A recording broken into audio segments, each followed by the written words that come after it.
Besides, someone asked me the other day if there are any hacks to sobriety, like, shortcuts. So, and the short answer to are there any shortcuts to getting sober, having a successful sobriety, if you will, the answer to that is yes.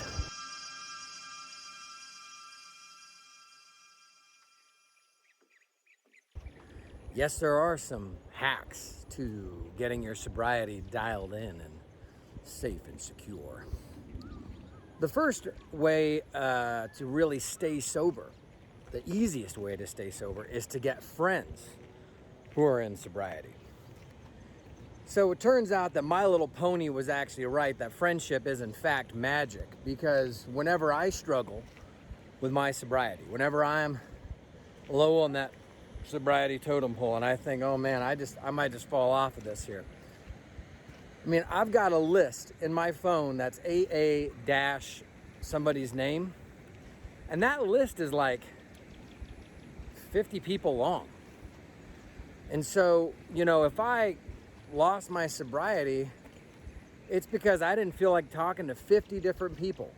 I mean, there's no excuse there for, I was feeling lonely or whatever the case may be. So the first great hack in sobriety is saying, like, I got this friendship, I got a friend group that exists, yes, in the meetings, like when I go to meetings, but also I have a friend group that exists without meetings. People that I hang out with, people that I do stuff with, people that I'm friends with, people who, we check in because we're friends with each other. Like half the time we get together and we hang out, we don't even talk about AA. We ain't even talking about sobriety. I mean, yeah, there'll be some inappropriate stories. Everybody knows that that's going to happen when a group of drunks get together. That's par for the course, I suppose. But at the end of the day, that friendship is one of those things that just keeps you sober. And I mean, the big book says, join the fellowship, and it does talk about being in a fellowship, and that is correct. It is absolutely correct.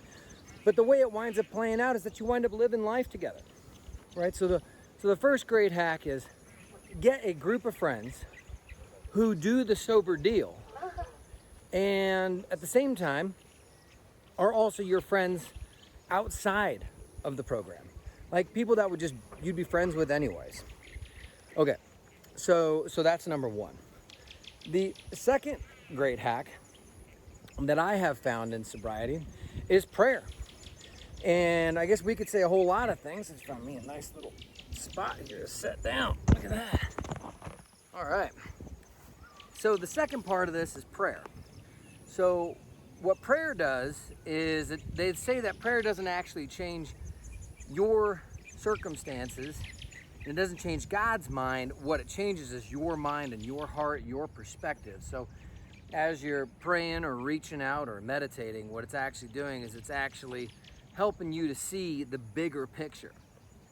And that role that prayer plays in our lives is huge. I mean, it's absolutely key, because a lot of times when we talk about sobriety, what we're really talking about is perspective, right?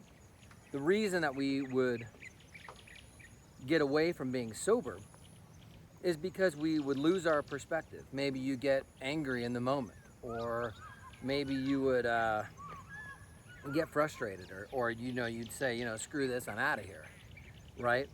And all of that causes us to be stuck in our own mind, with our own lens, our own perspective over our eyes. All that stuff's kind of going on. And so prayer kind of takes you out of that mode and brings you into a space where you're able to look at the other person from their perspective. Maybe you're able to see them as God sees them. Maybe you're able to see things from their point of view a little bit easier. So learning how to acquire the perspective of your higher power requires that you spend time with your higher power. I mean, that's just a critical component there.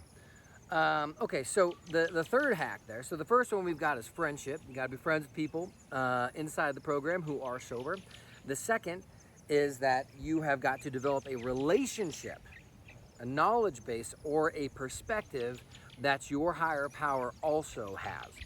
The third element of, the third hack, I would say, in terms of sobriety is really learning how to approach your past in a way that you don't feel judged, you don't feel resentful.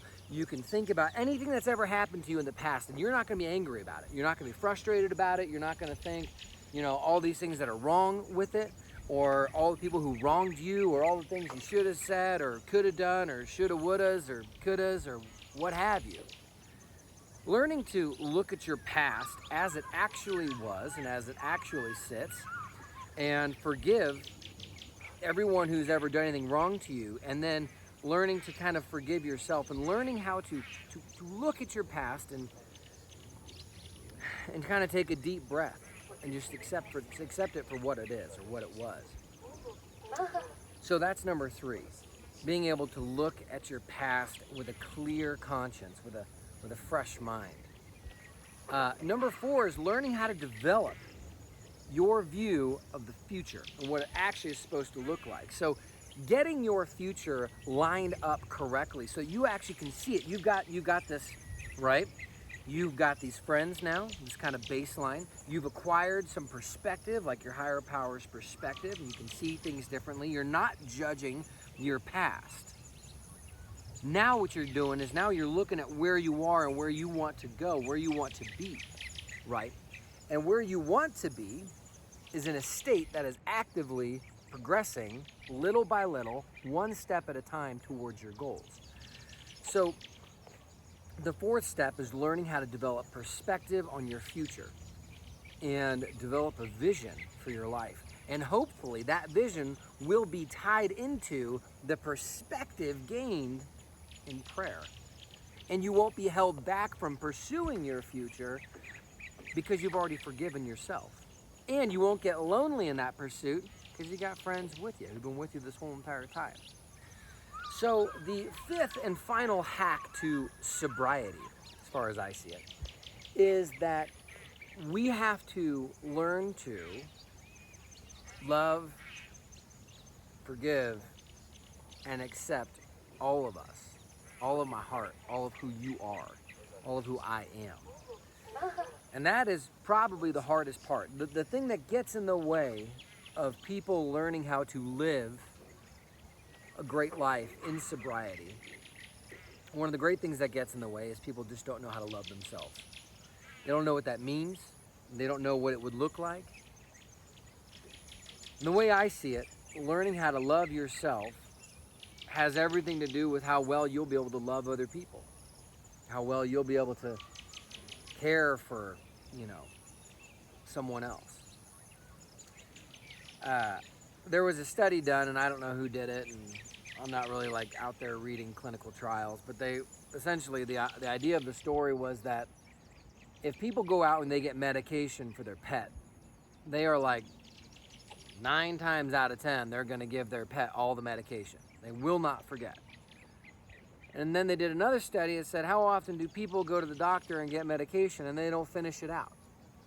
And it was 3 out of 10 people actually finished out the medication they were giving. That means that people love their pets 3 times more than they love themselves. Are you hearing me?